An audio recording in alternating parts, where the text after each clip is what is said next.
Hello, good evening again. It's me again. More sport between now and 9 o'clock. Sounds like sport, second edition. Important matches in Louth and Meath tonight in Meath. It's the senior championship match. It features Minaldi and Essentials time. But in Louth it's crunch time. It's semi-final time. Later on it's to Bannon and the Gaels. But first of all, let's go straight to Castlebellingham for news of the first game between Clonagale and St. Joseph's. Let's go over to Brendan Cummins. Thank you very much, Shay, and quite a sensational semi-final we're having here at Castlebellingham, because St. Joseph's have really surprised everybody, in particular they surprised Clonagale, and they're still leading at the moment, but their lead has been whittled down. They scored 4 goals in the first half, 4 goals past Niall O'Donnell, the county goalkeeper. Well, that's something of a record. One of those was a penalty. Niall O'Donnell had saved the last 4 penalties that he faced, but tonight he missed out on the one which was awarded against him, and he also had to pick the ball out of the net on 3 other occasions. But the Clans are coming back into the game now, 3 minutes into the second half. Jerry Kern is in possession out in the left wing, turning around now. There's just 2 points between the teams at this stage. Jerry Kern kicks that high. It's looking across the goal. There's a good point for Jerry Kern, and now there's just 1 point between them. Jerry Kern getting that point there for Clonagale after 3 minutes of the second half, and now there's just a minimum between them. At one stage in the first half, St. Joseph's actually led by 8 points, and really a surprise at that stage was very, very much on the card. Not so much, I suppose, a surprise as an absolute shock, because St. Joseph's are the rank outsiders going into this game, but they are still ahead. They've only scored 5 times in the game with 4 goals and 1 point. That's their total for the game so far. Clonagale have scored 10 times, 1 goal and 9 points for them, so it's 13 points to 12 at the moment. The Clans have battled their way back into this game, and all credit to them for doing so, because those 4 goals were in the first half were 4 absolute hammer blows. The first came after only 4 minutes. Niall Gibbon, the full forward, got to a centre from Alan O'Connor, beat Niall O'Donnell to it, and palmed the ball into the back of the net. And that was St. Joseph's first score of the game, the first time that Niall O'Donnell had been beaten for quite a while, and of course it gave them a 2-point lead. Conal O'Hanlon had opened the scoring after just 30 seconds of the game. Joseph's on the attack again. It's gone out to Pat Mulligan. His shot is blocked down, however, by Seamus O'Hanlon. Seamus O'Hanlon coming out with the ball, tries to dummy Pat Mulligan, succeeds in doing so as well. Seamus O'Hanlon eventually has his kick blocked down there by David Riley. It comes back down, racing out to pick it up here is Paddy McKeever, trying to get by. He's trying to work his way out, but I thought he was fouled. Referee said play on. He gets his kick down the field, and racing onto it now is John Fox first, Dromiskin. John Fox first, St. Joseph's kicks the ball across, a good right-footed ball. This is dangerous for the Clans. David Riley is in onto it again. Still David Riley plays the ball across to Ollie McDonald. Ollie McDonald on the edge of the square. It's in the back of the net again. A 5th goal for St. Joseph's. This is sensational stuff. Ollie McDonald, well, he got one in the first half. He was instrumental in probably the more, but just with 6 minutes played in the second half, St. Joseph's has struck again. They've scored 5 goals. They've only scored 1 point, but it's 5 goals and 1 point now to 1 goal and 9 points, and there's 4 minutes gone in the second half. Ollie McDonald has scored there. David Riley, the wing half forward, who set him up, and again we've got a game in our hands. This is quite sensational. Now it's the Clans on the attack, but Kevin O'Hanlon has fouled his man. In fact, it wasn't his man, it was the corner back. He fouled Sean Culligan, and it's going to be a free out to St. Joseph's. 5 goals and 1 point here for St. Joseph's, 1 goal and 9 for the Clans. The Clans were 5-1 on favourites going into this game. The free is taken from the hand, and it's John Fox who runs onto it. John Fox has the ball on a run into the heart of the Clans defence, plays up to David Riley, intercepted by Barry O'Connor for the Clans. Barry O'Connor plays it across to Peter Fitzpatrick. Peter Fitzpatrick under some pressure from Niall Gibbon. He's under pressure, Peter Fitzpatrick, but eventually gets his clearance in. Down the wing, he's looking for Jerry Kern. Jerry Kern knocks it down to Seamus O'Hanlon. Seamus O'Hanlon plays a long ball in towards Stephen White. Stephen White has it knocked away from him very well indeed by Pat Dunn. The ball is out near the sideline on the far side. The crowd not too happy about Stephen White over there. It's going to be a sideline kick to St. Joseph's from the right half-back position on the far side of the field, beside the stand, and deep in, if you like, deep in the St. Joseph's defence. And it's going to be taken, I think, on the far side of the field by Pat Dunn, or is he leaving it? It could be Enda McKeown that's going to take it. It's taken with the right foot by Enda McKeown out towards the centre. It's knocked down there again. Picked up, however, by Mark Gorham, who scored a penalty in the first half for St. Joseph's. Plays it up into the corner. Ollie McDonald is over in the left corner. Plays the ball in to David Riley again, and it's off the bar! And nearly be another goal for St. Joseph's. Well, they're cutting the Clans defence to ribbons at the moment. Both David Riley and Ollie McDonald, what a duo they are. The ball out in the centre of the field again. It's won eventually, this time by Benny McKeever. Benny McKeever still in possession for the Clans. Kicks it with the right foot, but only as far as it's picked up on the far side by Philip Duffy. Philip Duffy gets the ball out to John Fox. John Fox over at the stand on the far side to Pat Mulligan. Plays it up along the right wing. It's knocked on there by David Riley. He was looking for support, but he had got a push in the back. He was actually trying to give it to the substitute there. The substitute being Seamus McDonald on the Joseph's team. He came on early on for Aidan Maguire, who was injured, and it's going to be a free for St. Joseph's. They haven't had much opportunities indeed to add to their 1 point. They've only got 1 point, but who cares if you've got 5 goals as well. This will be taken by Pat Mulligan. Pat Mulligan is from about 38 metres out, slightly to the right of the post. This to put St. Joseph's, well, they're 16 points at the moment. They're 16 points to 12, 5-1 to 1-9. Up he comes to kick it. It's looking good. The crowd in the stand are cheering. St. Joseph's are a step nearer to the semi-final. Pat Mulligan has scored a point from a free. There's almost 9 minutes gone here in the second half. Pat Mulligan, the scorer of that one. It's now 5 goals and 2 points to 1 goal and 9 points. That is 17 points to 12, a 5-point lead for St. Joseph's. And now, can the Clans escape from this one? Has their dreams of 3 titles in a row? They've never done it. The Clans, are they going to go up in smoke here tonight at Castlebellingham? The ball knocked down towards Stephen White, and Stephen White calmly puts it over the bar. That's a great reply from Stephen White. He's still doing the business. He scored their goal in the first half as well. We'll keep you up to date with that if we get the chance. But at the moment, there's not much chance because it's all action here at the Grove. It's going to be a kick out for St. Joseph's. Paul McDonald will take it. The score, 1 goal and 10 points for Clonagale. That's 13 points. 5 goals and 2 points for St. Joseph's. That's 17 points.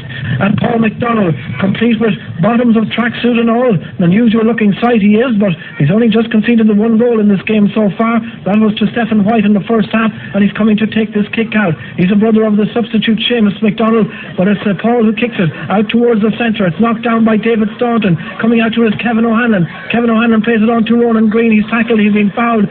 Not a terribly serious foul, but Ronan Green was fouled, brought to the ground there, and it's going to be a free which Stephen White is coming out to take.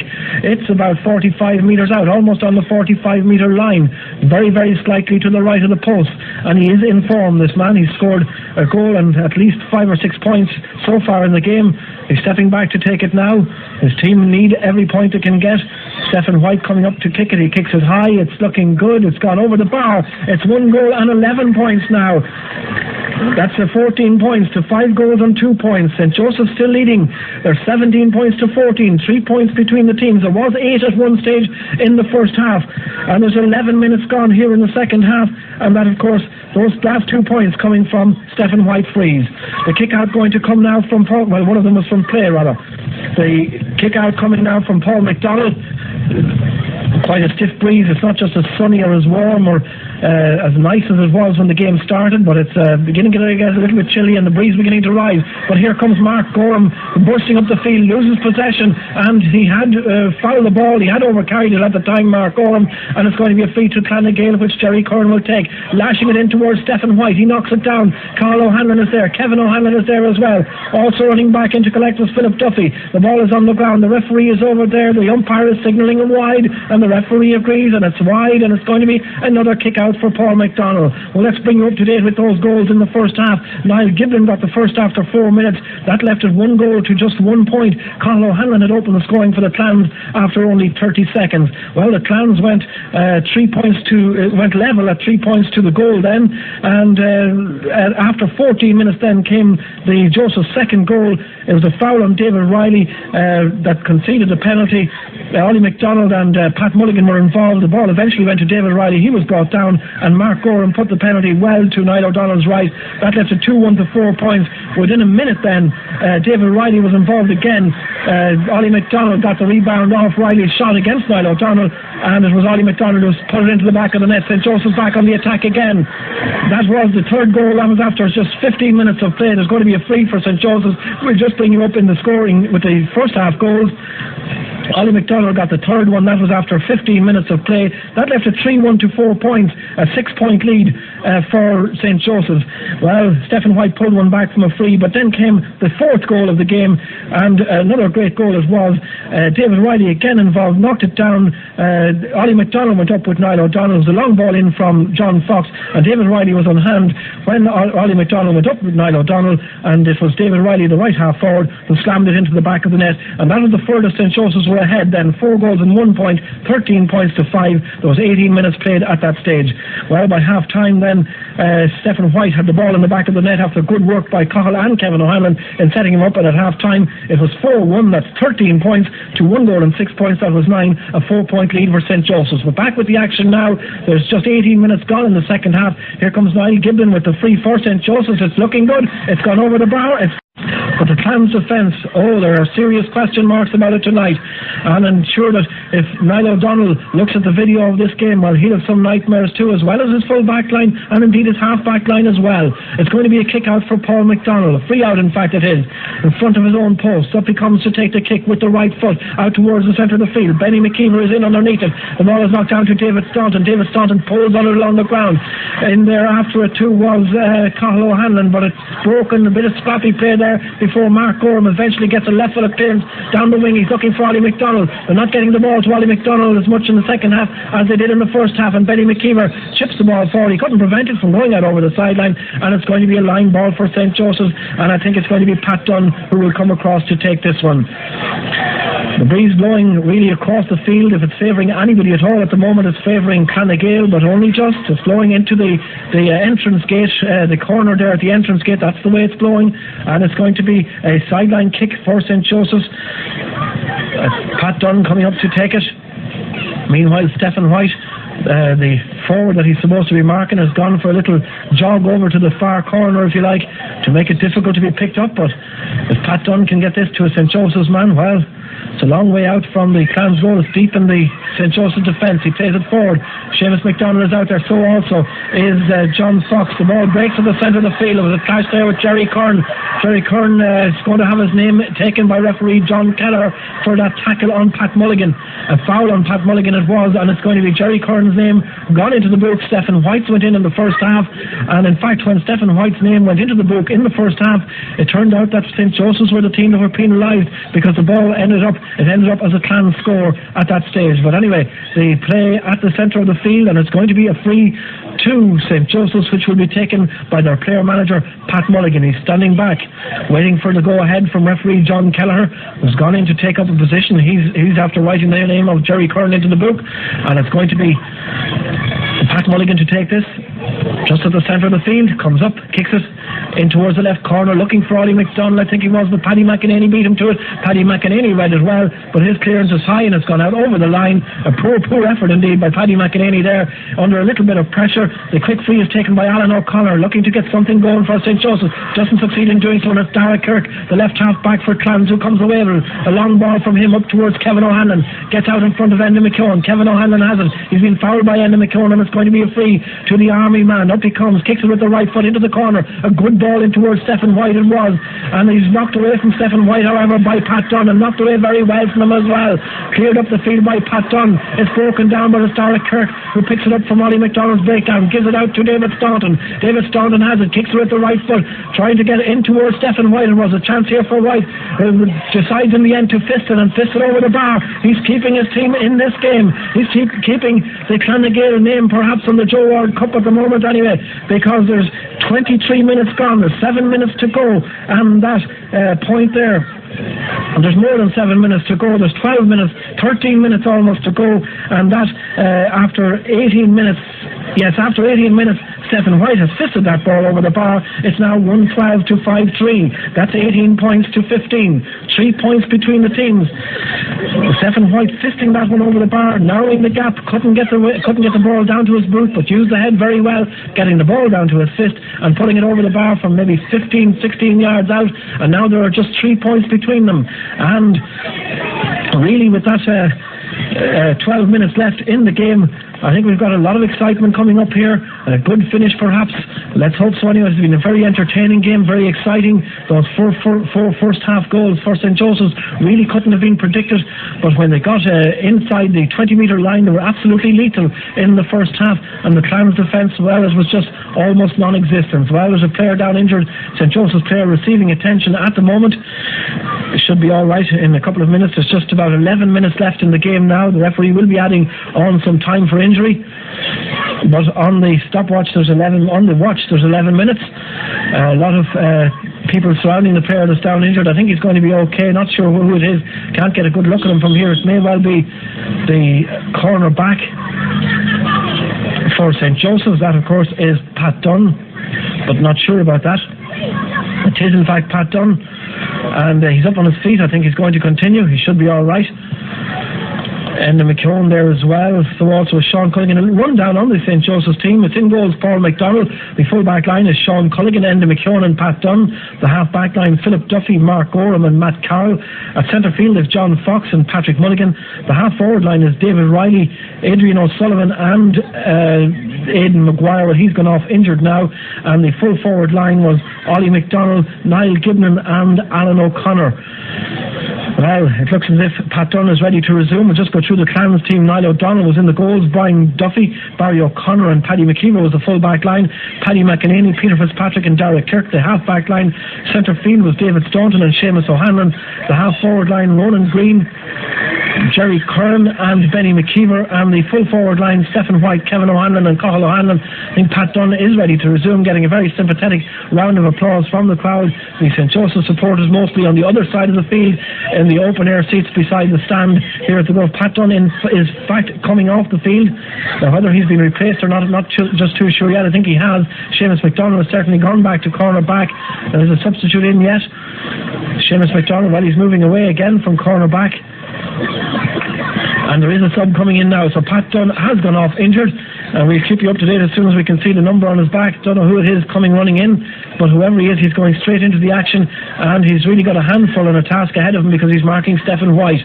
And here comes the kick out from Paul McDonald out towards the centre of the field. It's well fielded there by Derek Kirk in the middle of the field. Plays the ball forward to Jerry Curley, I think it is. He's got the ball there for the Clans, and he kicks a brilliant looking ball. It's gone over the bar. That's a magnificent point, an absolutely superb point. Martin Curley, the scorer, he came on as a substitute earlier on there for the Clans.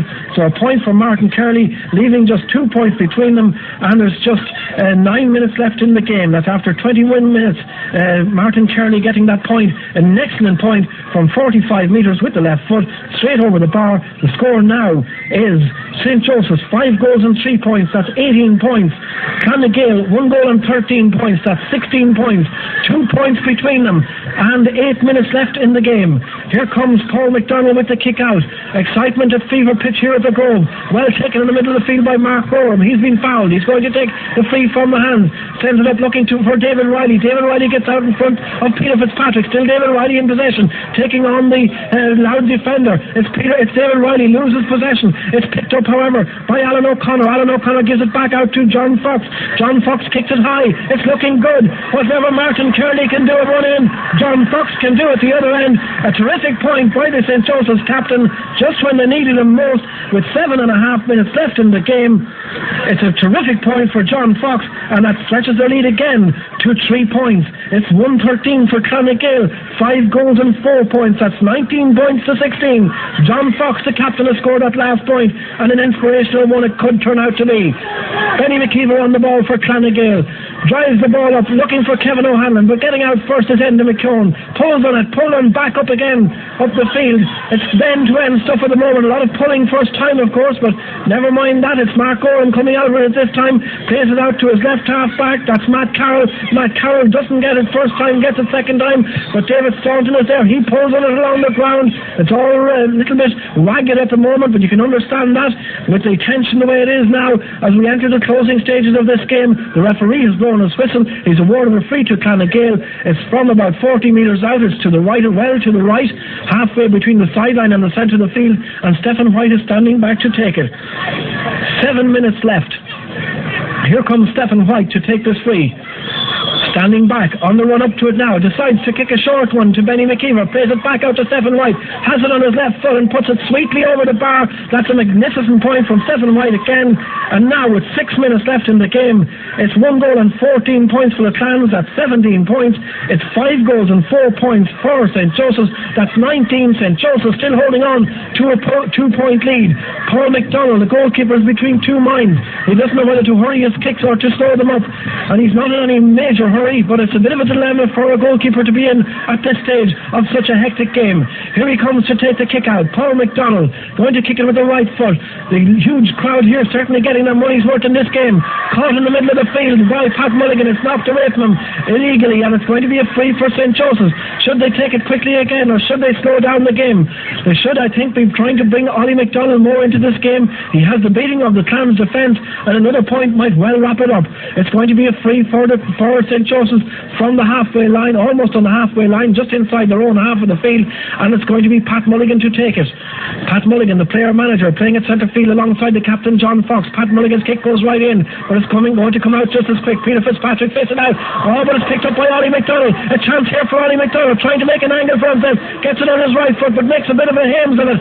It's dropping down on the far side. Pat Mulligan is in underneath it, and it's a free to St. Joseph's. Free to St. Joseph's from the about 22 metres out to the right of the post. The man who earned the free, well, could have been Niall Giblin, I think, who was fouled. Niall Giblin's going to take it. The man who earned the free was, in fact, John Fox, and he got a nudge somewhere as he was going for that ball, and an opportunity here, a glorious opportunity for St. Joseph's to put even more daylight between themselves and the Joe Ward Cup holders as Niall Giblin stands back to take this free. He comes up, takes it with the right foot, and he puts it over the bar. It's 5 goals and 5 points. That's 20 points to 1 goal and 14 points. That's 17 points. And now there are just 4 minutes left in this game.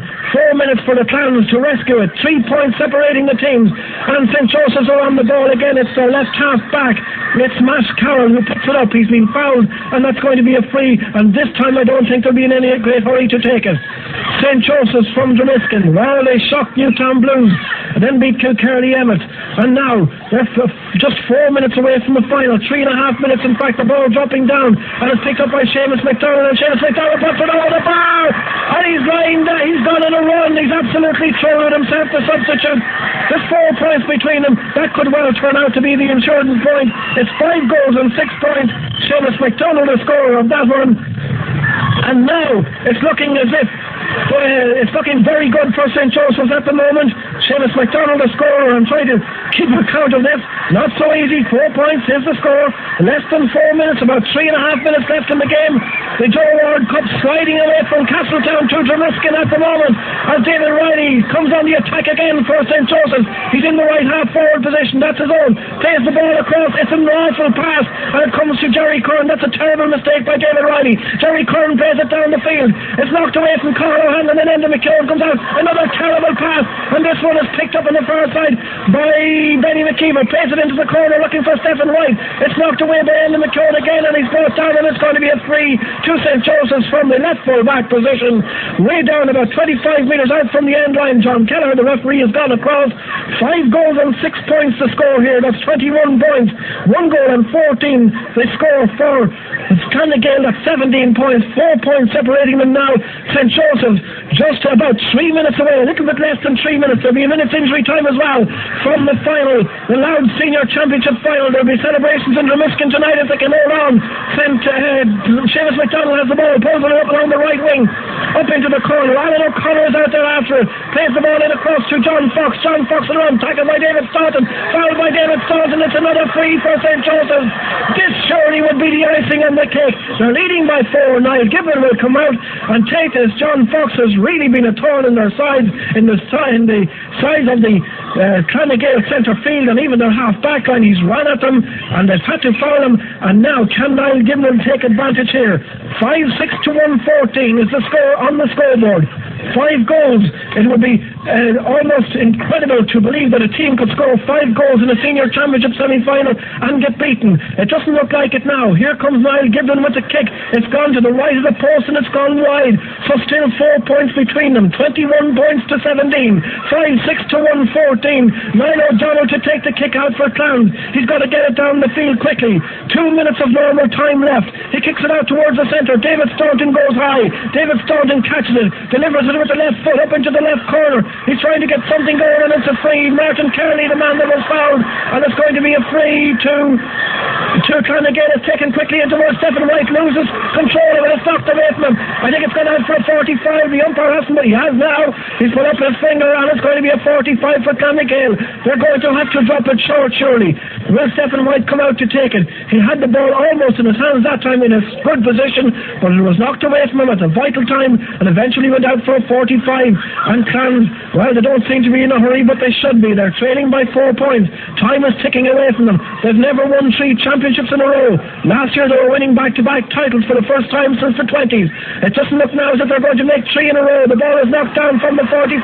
It's coming out to the relief of the Drumliskin contingent, and eventually it's cleared away. This time by Matt Carroll up along the right wing. However, it hops over the head and into the hands of Peter Fitzpatrick, trying to get something going again. Peter Fitzpatrick gets knocked down to Benny McKeever, trying to work his way through on the far side of the field. He's brought down. It's going to be a free to Clonagale, and there's a little bit of a melee developing over there. The free take it quickly to Stephen White, but the referee had blown his whistle. Well, it's not a serious melee or anything like that at all. Arguing and a little bit of pushing going on, but the referee John Kelleher is right up with the play, and now we're just in the last minute of normal time. Clonagale trailing still by 4 points. They've got to go for the goal.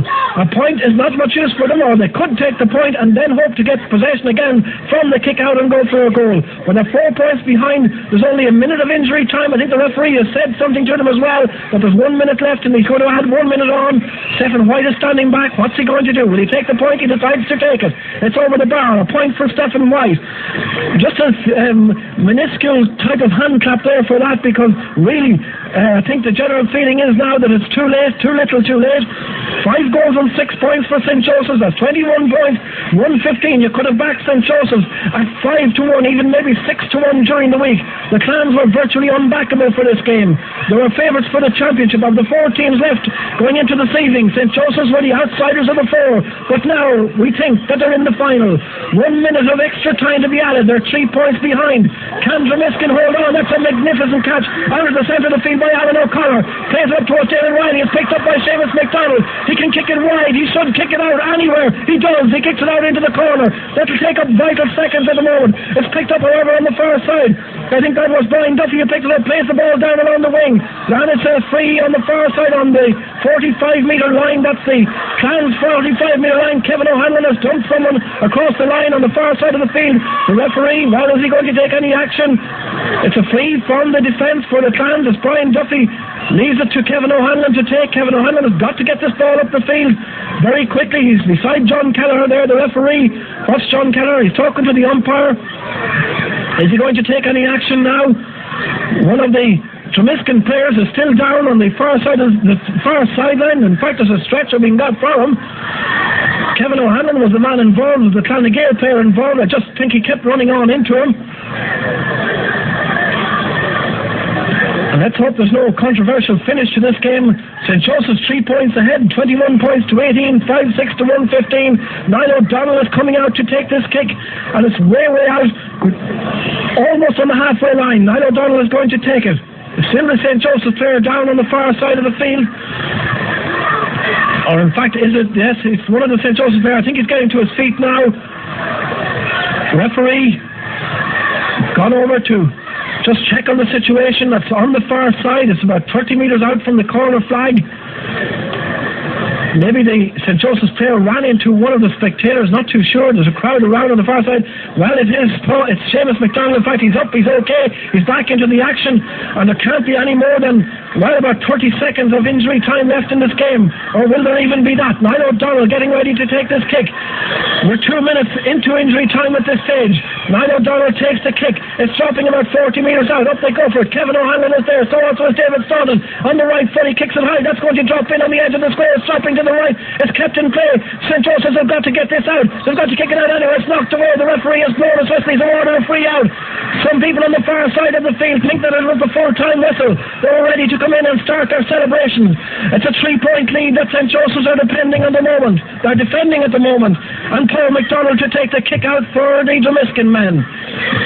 He's not in any mad rush to take this, and understandably so. 5-6 to 1-15. Surely the full-time whistle about to blow now. Referee is looking at his watch. Almost 4 minutes of injury time. He's blown it. St. Joseph's hasn't blown it. They're in the final. 5 goals and 6 points to 1 goal and 15. What a fantastic semi-final this has been. What an upset, what a shock. And really, I can just imagine the celebration starting out Dromiskin way as and from this moment on. What a sensational semi-final. 5 goals, and really it was almost been a 6th goal because St. Joseph's also struck the crossbar in the second half, but the Clans certainly didn't go down without a battle. They tried their utmost to hold on to the Joe Ward Cup, but I think history has proved that they found it an impossible task in the past only twice before. This is only their second time ever to be going for a 3 in a row. The last time was way back in the 20s. They didn't do it then. They haven't done it in the 1990s either. St. Joseph's are the team who stepped in to stop them. St. Joseph's are through to the final against the Bannon or the Gaels. Their game is coming up next. The final score here, an incredible 5 goals and 6 points for St. Joseph's. 1 goal and 15 points. The score has been taken down off the scoreboard. I hope I have it right. 5-6 to 1-15. The final score here from the first game. We're going to take a short break. Be back with you in a couple of minutes' time. Right, I think it was 5-6 to 1-14. Coming in, Right, and this was the goal that did it. And racing on to it now is John Fox first, Dromiskin. John Fox for St. Joseph's. Kicks the ball across a good right-footed ball. This is Jesus for the Clans. David Riley is in on to it again. Still David Riley plays the ball across to Ollie McDonald. Ollie McDonald on the edge of the square. It's in the back of the net again. A 5th goal for St. Joseph's. This is sensational. Really, when I said the celebrations were starting, well, they certainly are, because the crowd is around the dressing room down behind us on our left. As they went in off the field, the players were some of them were being cheered off. So St. Joseph's, I haven't got any details with me. I think it's their very first final, Shay. You might know that. I don't remember. No, they were in the final in 1984. Oh, they were, yes. It's right. Against St. Seconds. It's right. They lost that one. And in fact, they played that, I think, in Castlebellingham as well. Well, it used to be a lucky pitch for them, but this was quite a sensational final because 5 goals, and they took them they ripped the defence, the Clonagale defence apart in the first half. Ollie McDonald and David Riley in particular, they were just the Clans defence just wasn't able to cope with them, and they were full value for the win. That's the other thing. Now the Clans battled back very well to get back into contention by half time, because if you do concede 5 goals in the space of 30 minutes of a first half, really they're huge hammer blows. But 4 goals rather in the first half, 4 goals, they're all hammer blows, and the Clans fought back very well and kept coming back into the game. Stephen White got a goal, and again he was unerring really from frees and from play as well. He looked a little bit overweight, but he certainly was able to put the ball over the bar. Yeah, I'd like to tell listeners that for the roundup of today's results, and in fact news of all the activity, that'll be happening at half time in this match that's just coming up, right, Brendan? Yeah. So I think that the Clans are due some credit. They didn't go down without a great fight. It was a great game, very entertaining. Yeah, were the goals well worked, or were they lucky, or were the flukes, or what happened? They were actually well worked as well, because David Riley and Ollie McDonald are real speed merchants, and they cut in behind the defence. The defence was drawn out of position. They were drawn way out from goals, and then they got in behind them for the goals. And I suppose that Niall O'Donnell also won't have very happy memories of tonight's game. First of all, the Niall Giblin's goal, the very first goal, that was Alan O'Connor's centre, and Giblin just got above Niall O'Donnell for it, and really I suppose the goalkeeper should have claimed that one. The others were well worked and knocked there was support play. One of them was knocked down. Ollie McDonald knocked it down over Niall O'Donnell's head again, knocked it down. David Riley was coming on. It was all good stuff from St. Joseph's. They played very attractive football and they were very incisive up front. I think that's probably the one. I'm sure if Paul Kenny's there, he's been looking at a few of the Joe's players. You mentioned David Riley. Is he a potential county player? He's a bit small, perhaps, but he certainly is a speed merchant, and he's a great understanding with Ollie McDonald, and he would certainly be one of the 3 or 4 best players for the winners tonight.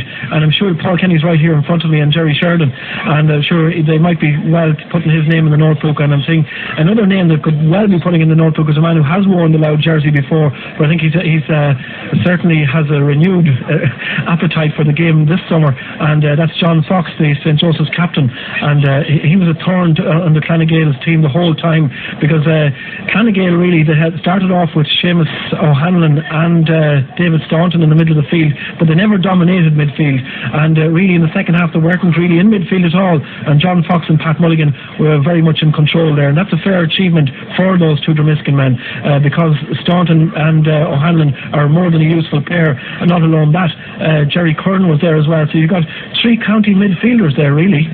Seamus O'Hanlon was until he opted out, and Jerry Curran was this year as well, and David Staunton came on at half time the second game in the championship. So you had 3 county midfielders there, and still it was John Fox and Pat Mulligan who won the battle at centre field tonight. Right, any say of that second game starting?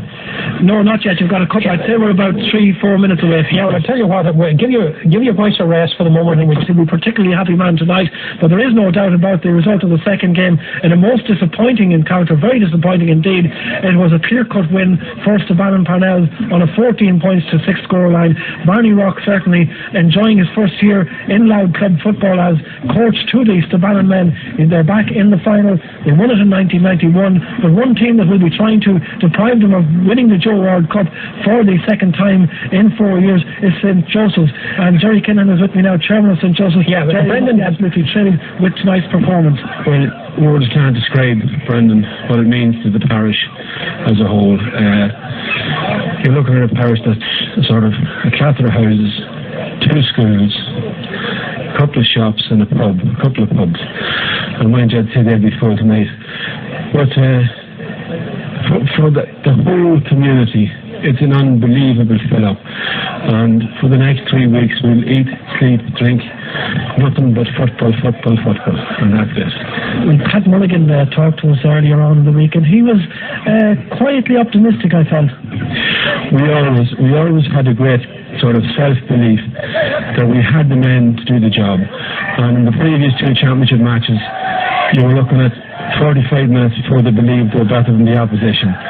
And today they took the task on from the moment the ball was thrown in, and they just literally took the clans apart. And we went 4 goals and a point in front to a few points. We led them with 8 points at one stage, and then we let them back into the game. Yeah, it did look as if the clans, or if St. Joseph's had handed back the initiative really to the clans at one stage. Now the clans were determined not to give up their title without a battle, in fairness to them. Absolutely. I couldn't agree with you more, Brendan. It was more or less, we sort of went flat and stopped playing with 1 balls into Ollie McDonald and Niall Giblin, who were tearing the defence apart. Once we stopped that and started playing the short game, they got back into the game.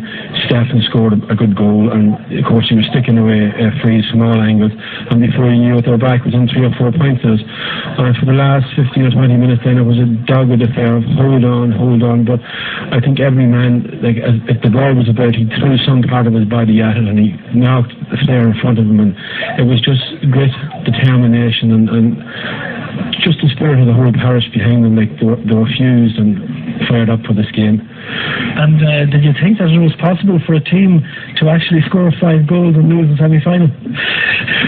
Well, we scored 4 before and went to the semi-final and lost it. But having a keeper like Niall O'Donnell in front of it is a big task, and they let in no goals in the National League at all. and stopped 2 penalties against Cooley, and they get 5 past them there with some feet, and we another one cracked off the crossbar.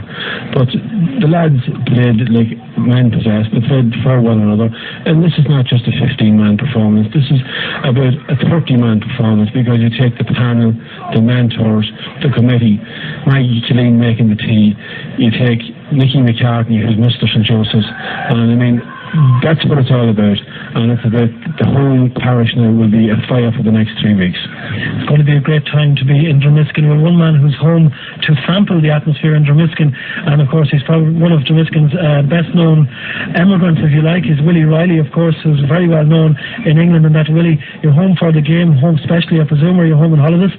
Oh no, I home today for the game.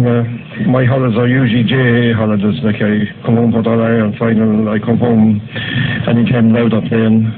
I come home today to see the Joes get to the final, and I'll be home again for the final. And I'll also be home for the All-Ireland final again, of course, so I'm going to be busy. You'll see a lot of me in the next few weeks. Well, this must be really a dream come true, to be coming home to see St. Joseph's in the final. It's not a dream come true. Our dream is, and my dream for a long, long time since I ever played football for the Michigan in 1949 was to see the Joe Ward Cup in the Michigan. Now, we haven't got the Joe Ward Cup. It's passed through a few times, but it has been in the parish, the Michigan and Darver, of course. We mustn't forget our cousins of Darver who contribute a lot to the, especially Ollie McDonald and Sean McDonald and a few more that I can't mention at the present time. But as long as the cup gets, the Joe Ward Cup gets to the Michigan, I can die happy. And of course, the biggest dream of all, before I go, I'd like to see one more Sam Maguire and Louth. But of course, in your day, Willie, in your times playing football, I think it wasn't St. Joseph's, it was the unknowns. It was the knowns, the time the knowns became known. The unknowns. What did you ever win with the unknowns? Well, the one, what they call was the old Christy Ballier Cup, was the junior championship, probably the equivalent of the intermediate grade at the present time, which was up for senior. I didn't quite make that team. I played senior football against, my last game I think it was playing against O'Neighbours and Darver Volunteers. I played centre field against the great Jimmy McDonald. I wasn't able for Jimmy McDonald, but then of course at that time there wasn't many in Ireland were able for Jimmy McDonald. So you're a very, very happy man tonight, absolutely thrilled with St. Joseph's victory. I'm thrilled indeed, but there's a bigger one to come, I think. So that's the story really from Captain Bellingham. Did any of them have Brendan tonight? Willie Riley there and Jerry Kinnan, the chairman of the club.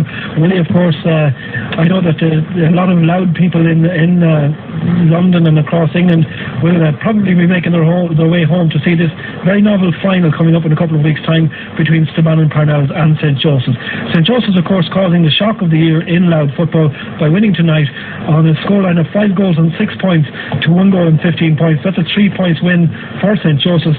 And in the other semi-final then, which turned out to be a bit of an anti-climax really, and certainly couldn't compare with the first semi-final for entertainment and excitement, well, in the second game it was Staban and Parnell's really coasting to quite a comfortable victory, 14 points to 6. That is the story from the Louth Senior Football Championship semi-finals at Castle Bellingham. With that, it's back to you in the studios, Jay. And Brendan, you didn't ask anybody there if they had money on the Joes. That would really tell us whether they were confident or not. Because I know Jerry Kinahan would be a man who would have a few bob on anything.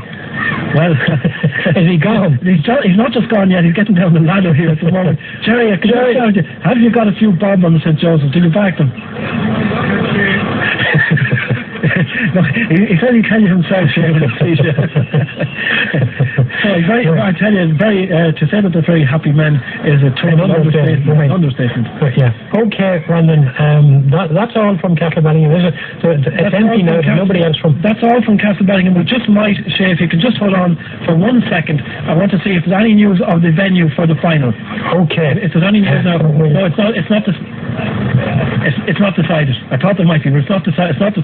The chairman of the county board has nodded over here to say that it's not decided yet where the game will be. That's, of course, And just a reminder, it is between St. Joseph's and Staban and Parnell. The throw-in will be at 3:45. The referee is Kevin Levin. He was in charge of the Staban and Gales game last night.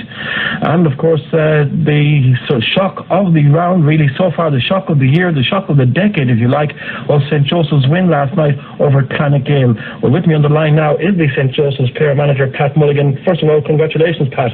Thanks very much, Brendan. You were slightly or quietly optimistic when we spoke to you during the week about that game. Well, the feeling here in Dromiskin was that if we could stop the Clans from scoring goals, that we would be in with a real chance. And that's in effect what happened. They got one goal, but even though they put up a very impressive 15-point tally, our amazing goal return, I suppose, swung the day in the end. Yeah, 4 goals in the first half. Certainly it would have been a huge disappointment had you lost at that stage, because the Clans did come back to you and were within a point of you, just with there was plenty of time left, 27 minutes left. Well, that's certainly true, and I remember looking at the scoreboard, and it was the most unusual score of 4 goals and a point, and thinking that we certainly we couldn't get any more goals. And when the Clans, I think, as you said, drew to a point, it was certainly a tremendous test of our players' character and battle, but they responded in magnificent fashion and unbelievably got another goal. And in actual fact, if my memory serves me correct, David Riley cracked a screamer off the bar which could have made it 6 goals. That could have been a fairly sensational scoreline. Well, when you consider that somebody was reminding me that Niall O'Donnell has kept a clean sheet in Lloyd's National League run, and that certainly I'd say it's probably a long time since Niall had that number of goals not past him, and a keeper of his quality. It certainly, I think, it just literally all happened for us on the day, you know. Yeah, the forwards looked particularly hungry and incisive, and they also seemed to be playing according to a plan. Well, we figured that they were immensely strong around the middle. They had a wealth of